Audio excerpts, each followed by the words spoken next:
वालेकुम students. Lecture number 15 है STA 301 का। इसमें हमारे पास टॉपिक है simple linear regression. Simple linear regression में हमारे पास है स्कैटर डायग्राम। हम यहाँ पे समझेंगे कि स्कैटर डायग्राम क्या होती है और इसका रिलेशन, इसके क्या रिलेशंस होते हैं, यानी कि क्या केसेस होते हैं। हम इसकी यहाँ पे एक एग्ज़ाम्पल करते हैं। हमारे पास यहाँ पे दी हुई हैं वैल्यूज़, x दी हुई है और y दी हुई है। यहाँ पे उसने कहा हुआ है कि परसेंटेज ऑफ ड्रग्स हैं और रिएक्शन है। अगर हम कितनी परसेंटेज ऑफ ड्रग्स लेते हैं, कितनी परसेंट ड्रग लेंगे तो हमारे ब्लड के अंदर क्या रिएक्शन होगा और कितने टाइम पे कितना रिएक्शन होगा। तो यहाँ पे हम परसेंटेज ऑफ ड्रग्स को x के साथ लेंगे, percentage of reaction of blood जो होगा वो हम y लेंगे। x में यहाँ पे अगर हमारे पास 1 होगा तो जो y की वैल्यू होगी वो भी 1 होगी। अगर हमारे पास 2 होगा, यानी कि 2% अगर हम ड्रग लेंगे तो रिएक्शन जो होगा वो 1 रहेगा। फिर जब हम थोड़ा सा और ड्रग्स बढ़ाएंगे, 3% हो जाएंगी तो रिएक्शन जो होगा वो भी बढ़ जाएगा, 2% हो जाएगा। उसके बाद ड्रग के बढ़ने से इस तरह से रिएक्शन जो होगा वो बढ़ता जाएगा। यानी कि एक चीज़ बढ़ रही है तो दूसरी भी उसके हिसाब से बढ़ रही है। अगर इस तरह से हो तो वो हमारे पास पॉजिटिव कोरिलेशन होता है। तो हम इसकी ये जो हमें टेबल दिया हुआ है इसकी डायग्राम बना लेते हैं, स्कैटर डायग्राम। यहाँ पे एक्स एक्सिस पे हम x वाली वैल्यूज़ लेंगे और y एक्सिस पे हम लेंगे y वाली वैल्यूज़। तो हमने यहाँ पे क्या करना है, आपको नज़र आ रहा है 1 पे 1 है, यानी कि 1 पे ये y वाली 1 वैल्यू तो पॉइंट यहाँ पे बनेगा। उसके बाद 2 पे 1 है, फिर ये 2x पे और y वाला 1 यहाँ पे हमारे पास पॉइंट बनेगा। देन हमारे पास x की वैल्यू 3 है और y की वैल्यू 2 है। x की वैल्यू 3 और y की वैल्यू 2, तो बिल्कुल इसके सामने यहाँ पे पॉइंट आएगा। नेक्स्ट हमारे पास x की वैल्यू 4 है और y की वैल्यू 2 है, तो पॉइंट हमारे पास यहाँ पे आएगा 4 इधर से और इधर से 2 के सामने। नेक्स्ट हमारे पास 5 और 4 है, x 5 और जो हमारे पास y है वो हमारे पास 2 है। तो यहाँ पे हमने ये जो हमारे पास लाइनियर स्कैटर है, स्कैटर डायग्राम जो है ये, चूँकि हम पढ़ रहे हैं सिंपल लाइनियर रिग्रेशन, तो यहाँ पे हम एक लाइन ड्रा करेंगे इस तरह से कि हमारे पास जो पॉइंट्स हैं वो उतने ही पॉइंट्स अपर साइड पे हों जितने के पॉइंट्स लोअर साइड पर हैं। तो ये हमारे पास स्कैटर डायग्राम हो गया। आपको नज़र आ रहा है ये हमारे पास बिल्कुल इस तरह से ऊपर की तरफ उठ रही है ये लाइन, तो हमारे पास ये रिलेशन जो है पॉजिटिव रिलेशन है। यहाँ पे हम करेंगे equation of straight line. Straight line के लिए हमारे पास कौन सी इक्वेशन है, वो हमारे पास है y = a + bx। तो नेक्स्ट हमारे पास है principle of least equations squares, principle of least squares जो हैं उनके लिए हमारे पास 2 इक्वेशंस हैं। वन हमारे पास है summation y = na + b summation x। Next हमारे पास है summation xy = a summation x + b summation x²। Example हमारे पास है, यहाँ पे हम इसको सॉल्व करते हैं। प्रिंसिपल ऑफ लीस्ट स्क्वायर्स को अगर आपको ये कह दिया जाए कि आपको वैल्यू दी हुई है x की और y की वैल्यू आपको दी हुई है, तो आप वहाँ से फाइंड करें प्रिंसिपल ऑफ लीस्ट स्क्वायर्स। तो आप किस तरह से फाइंड करेंगे, आपके पास 2 इक्वेशंस होंगी, इक्वेशंस आपको याद रखनी होंगी। आपको नज़र आ रहा है इस इक्वेशन में हमारे पास उसने कहा कि y का सुमेशन लें, तो हम क्या करेंगे, ये जो y वाली वैल्यूज़ हैं उनका सम ले लेंगे, यानी कि उनको ऐड कर लेंगे तो 10 आ जाएगा। फिर हमारे पास n है, n हमें पता है क्या होता है कि कितनी वैल्यूज़ हैं, ये 1 2 3 4 5 वैल्यूज़ हैं। a है, a वैसे ही आ जाएगा। उसके बाद सुमेशन उसने कहा x लें, x को सम करें, तो x वाली वैल्यूज़ को हम प्लस करेंगे तो 15 आ जाएगा। सेकेंड इक्वेशन है, उसने कहा x और y को पहले मल्टीप्लाई करें, जो आंसर आए उसका सम लें। x और y को हम यहाँ पे मल्टीप्लाई करते गए, 1 1 * 1 2 1 * 2 3 2 * 6 4 2 * 8 5 4 * 20। फिर हमने इसका सुमेशन लिया तो हमारे पास 37 आया। सुमेशन x हमने लिया तो हमारे पास आ जाएगा 15। सुमेशन x², अब उसने कहा x का स्क्वायर लें, यानी कि ये जो x वाली वैल्यूज़ हैं उनका स्क्वायर लें। 1 1 * 1 2 2 * 4 3 3 * 9 4 4 * 16 5 5 * 25। फिर जब हम उनका सम लेंगे तो हमारे पास आ जाएगा यहाँ पे 55। अब ये सारा कुछ हमारे पास फाइंड हो गया। अब हम ये जो इक्वेशंस 2 दी हुई हैं इनमें वैल्यूज़ पुट कर लेते हैं। यहाँ पे हमारे पास है सुमेशन y की वैल्यू हमारे पास है 10, तो यहाँ पे 10 आ गया। Is equal to n, n की वैल्यू हमारे पास 5 है, 5 लिखा, ए साथ वैसे आ गया, प्लस बी लिखा, समेशन एक्स जो है वो हमारे पास 15 है तो 15 आ गया, इसको हमने नाम दे दिया इक्वेशन 1 का। नेक्स्ट हमारे पास है यहाँ पे इक्वेशन 2, समेशन एक्स वाई की वैल्यू हमने पुट की 37 इज इक्वल टू ए वैसे का वैसे लिख लिया, और समेशन वाई जो एक्स है जो है वो हमारे पास है 15, हमने 15 पुट किया, ए वैसे साथ आ गया, बी यहाँ पे आया, और समेशन एक्स स्क्वायर की वैल्यू हमारे पास है 55, वो हमने लिख लिया। अब हमारे पास ये बन गई 2 इक्वेशंस। जब हमारे पास ये 2 इक्वेशंस बन गई तो यहाँ से हमने वैल्यूज़ फाइंड करनी है ए की और बी की। पहले हम क्या करते हैं, इनको हम इस तरह से सोल्व करते हैं कि हमारे पास ए जो है वो कैंसिल हो जाए और बी वाली वैल्यू यहाँ से निकल आए। ये तो 15 ए है, इसको भी हम 15 अगर बनाना चाहें तो फर्स्ट वाली इक्वेशंस को हम 3 से मल्टीप्लाई करेंगे। 3 से जब हम फर्स्ट वाली इक्वेशंस को मल्टीप्लाई करेंगे तो हमारे पास आ जाएगा 10 3 ज़ार 30, 5 3 ज़ार 15 ए, और ये 15 3 ज़ार 45, और साथ हमारे पास आ गया बी, और नीचे वाली वैल्यू हम वैसे लिख लेंगे। फिर हम इसको माइनस करेंगे तो ये दोनों कटिंग हो जाएंगे, 37 माइनस 30 करेंगे तो हमारे पास माइनस का 7 आ जाएगा, 55 माइनस 45 करेंगे तो माइनस का 10 बी आ जाएगा। इस तरह से ये 7 उस साइड पे जाके सॉरी ये माइनस 10 बी है, बी 10 उस साइड पे जाके डिवाइड होगा तो हमारे पास आ जाएगा 7/10। इस तरह से 7 को डिवाइड करेंगे जब हम 10 से तो हमारे पास 0.7 आ जाएगा। 0.7 जो है आप चाहे तो 1 में पुट कर सकते हैं बी की वैल्यू को, या आप 2 में पुट कर सकते हैं, आंसर हमारे पास सेम आएगा।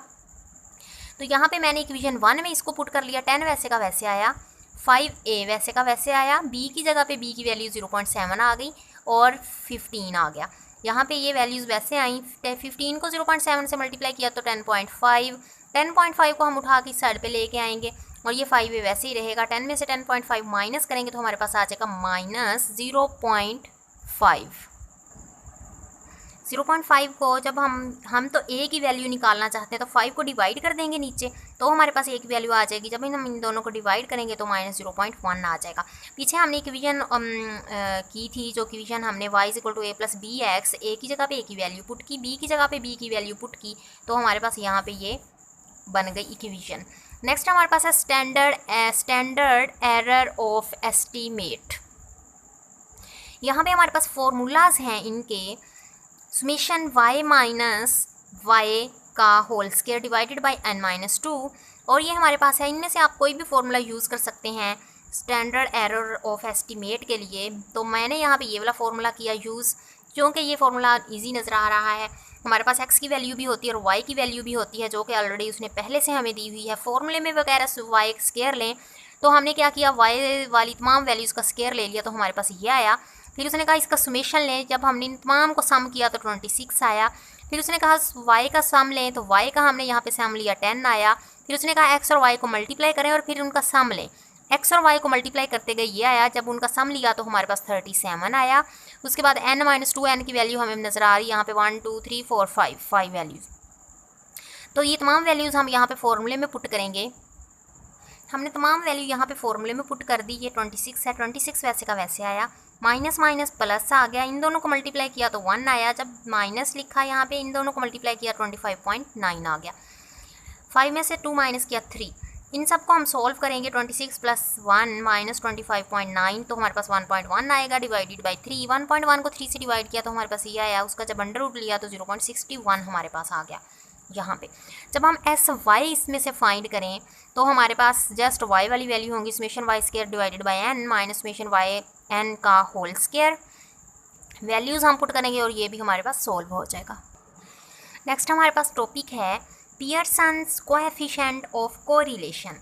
तो इसका फॉर्मूला हमारे पास है r = summation xy minus summation x summation y divided by n, summation x square minus summation x का whole square divided by n, summation y square minus summation y का whole square divided by n। ये हमारे पास formula है। और next हमारे पास cases हैं इसके, Pearson's coefficient of correlation के हमारे पास यहाँ पे केसेस हैं। तो हम यहाँ पे केस 1 को एग्जांपल के साथ देखते हैं। ये हमने पीछे भी स्कैटर डायग्राम में किया था कि अगर एक चीज़ बढ़े दूसरी चीज़ भी बढ़े तो हमारे पास ये ऊपर को जाता हुआ जो लाइन है ये इस तरह से बनती है, तो ये हमारे पास पॉजिटिव रिलेशन होता है। और यहाँ पे आपको नज़र आ रहा है ये जो हमने पॉइंट्स लगाए हुए हैं स्कैटर डायग्राम के, ये कोई एक लाइन में नहीं है, कोई ऊपर है कोई नीचे है कोई ऊपर है। तो इसके दरमियान में कुछ इस तरह से हम लाइन लगाएंगे कि हम यहाँ से एक से ज़्यादा लाइन जो हैं वो भी गुजर सकती हैं इन पॉइंट्स के अंदर से। तो यहाँ पे इस तरह से हम लाइन लगाएंगे कि हमारे पास कुछ वैल्यूज़ जो हैं वो कुछ पॉइंट्स जो हैं वो ऊपर आएँ और कुछ उतने ही पॉइंट्स हमारे पास नीचे आएँ।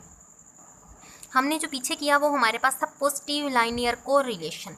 यहाँ भी हमारे पास होगा परफेक्ट पॉजिटिव लाइनियर कोरिलेशन। तो परफेक्ट पॉजिटिव कोरिलेशन कौन सा होता है, जिसमें अगर स्कैटर डायग्राम हम बनाएं तो तमाम के तमाम जो पॉइंट्स हैं एक लाइन में यहाँ पे ड्रा हों, तो वो हमारे पास परफेक्ट पॉजिटिव लाइनियर कोरिलेशन होता है। उसके बाद हमारे पास आ जाता है केस 2 में, जब हमारे पास कोरिलेशन 0 होता है तो इसमें जो पॉइंट्स होते हैं वो इस तरह से फैले हुए होते हैं, कोई लाइनियर रिलेशन यहाँ पे बन नहीं रहा होता। उसके बाद हमारे पास अनकोरिलेटेड जो रिलेशन होता है वो हमारे पास आता है, कोई भी जो हमारे पास स्कैटर डायग्राम होती है उसके जो पॉइंट्स होते हैं वो सर्कल की शेप में कुछ इस तरह से बन जाते हैं। पियर्सन्स कोएफिशिएंट ऑफ कोरिलेशन का पीछे हमने फॉर्मूला किया है। तो अगर वो ये कहे कि Pearson's coefficient of correlation find करें, अगर आपको वैल्यूज़ दे दी जाएं x की और y की, तो हम यहाँ पे फॉर्मूला लगाएंगे r इज इक्वल टू वही वाला फॉर्मूला जो कि हमने अभी पीछे किया है केसेस को रिलेशंस को फाइंड सॉल्व करने से पहले। तो हम यहाँ पे देखेंगे x और y हमें दिया हुआ है, फॉर्मूले में x y का सुमेशन दिया हुआ है और x और y को मल्टीप्लाई करके उनका हम सम ले लेंगे, ये वाला उनका सम आ गया। फिर उसने कहा कि सुमेशन x और सुमेशन y को मल्टीप्लाई करें, तो यहाँ पे हमने सुमेशन x लिया, ये वाला ये सुमेशन y हमारे पास है और डिवाइड कर दें n के साथ। फिर उसने यहाँ पे हमें कहा कि आप सुमेशन एक्स स्क्वायर का सुमेशन लें, तो यहाँ पे हमने एक्स स्क्वायर लिया और फिर उसका हमने सम लिया, ये आ गया। फिर उसने कहा सुमेशन एक्स का होल स्क्वायर लें, तो सुमेशन एक्स का ये जो है इसका पूरे का हम स्क्वायर लेंगे, इसकी जगह पे पुट करेंगे। अब आगे हम ये वैल्यूज़ जो हैं वो पुट करते हैं। सुमेशन एक्स वाई की जगह पे सुमेशन एक्स वाई की जो ये जो वैल्यू है वो हमने पुट कर ली, माइनस सुमेशन एक्स की जगह पे हमने सुमेशन एक्स की 156 वैल्यू पुट की, सुमेशन वाई की जगह पे हमने सुमेशन वाई की 168 वैल्यू पुट की, डिवाइडेड बाय एन था तो एन की वैल्यू हमारे पास है 1 2 3 4 5 6 7 8 9, तो यहाँ पे हमने 9 पुट कर लिया। उसके बाद हमारे पास है सुमेशन एक्स स्क्वायर की वैल्यू हमने यहाँ पे पुट की। नेक्स्ट है हमारे पास माइनस सुमेशन एक्स का हमने स्क्वायर लिया, ये सुमेशन एक्स की वैल्यू हमारे पास है 156, ऊपर उसने स्क्वायर दिया हुआ है तो हमने स्क्वायर लगा लिया, डिवाइडेड बाय एन है तो इसलिए हमने 9 के साथ इसको डिवाइड कर दिया। नेक्स्ट हमारे पास है सुमेशन वाई का स्क्वायर, सुमेशन वाई की स्क्वायर की वैल्यू हमने यहाँ पे पुट की, ये वाली। फिर सुमेशन वाई का होल स्क्वायर लेना, सुमेशन वाई की वैल्यू हमने सुमेशन वाई की वैल्यू 168 हमने पुट की और ऊपर स्क्वायर लगा दिया, डिवाइडेड बाय एन था 9 हमने यहाँ पे लगा दिया। देन जब हमने इसको 3 ये वैसे की वैसे वैल्यू लगाई हमने, फिर इन दोनों को मल्टीप्लाई किया और मल्टीप्लाई करने के बाद 9 से डिवाइड किया तो हमारे पास आ गई ये वाली वैल्यू। देन हमारे पास है ये वैल्यू हम वैसे की वैसे यहाँ पे लिखेंगे, जब हम 156 का स्क्वायर लेके 9 से डिवाइड करेंगे तो हमारे पास ये वैल्यू आ जाएगी। देन हमारे पास यहाँ पे है ये वैल्यू वैसे की वैसे आ जाएगी, इसका स्क्वायर लेंगे और 9 से डिवाइड करेंगे तो हमारे पास ये वाली वैल्यू आ जाएगी। इन दोनों को माइनस करेंगे तो हमारे पास 197 आएगा, इन दोनों वैल्यूज़ को माइनस करेंगे तो हमारे पास 320, फिर हम इन दोनों वैल्यूज़ को माइनस करेंगे तो 158 हमारे पास आ जाएगा। चूँकि ये ब्रैकेट है तो इसका मतलब है ये मल्टीप्लाई हो रहा है। इन 197 वैसे आया, इन दोनों को मल्टीप्लाई किया, मल्टीप्लाई करने के बाद हमने इनका अंडर रूट भी लिया, ये हमारे पास आया। उसके बाद जब हम इन दोनों को डिवाइड करेंगे तो 0.88 हमारे पास आंसर आ जाएगा। ओके स्टूडेंट्स, अगर आपको ये वीडियो पसंद आए तो आप इसको लाइक करें, सब्सक्राइब करें और बेल आइकन पर भी क्लिक कर दें ताकि हर नई वीडियो आपको आसानी में यस्सर आ सके। ओके, अल्लाह हाफिज़।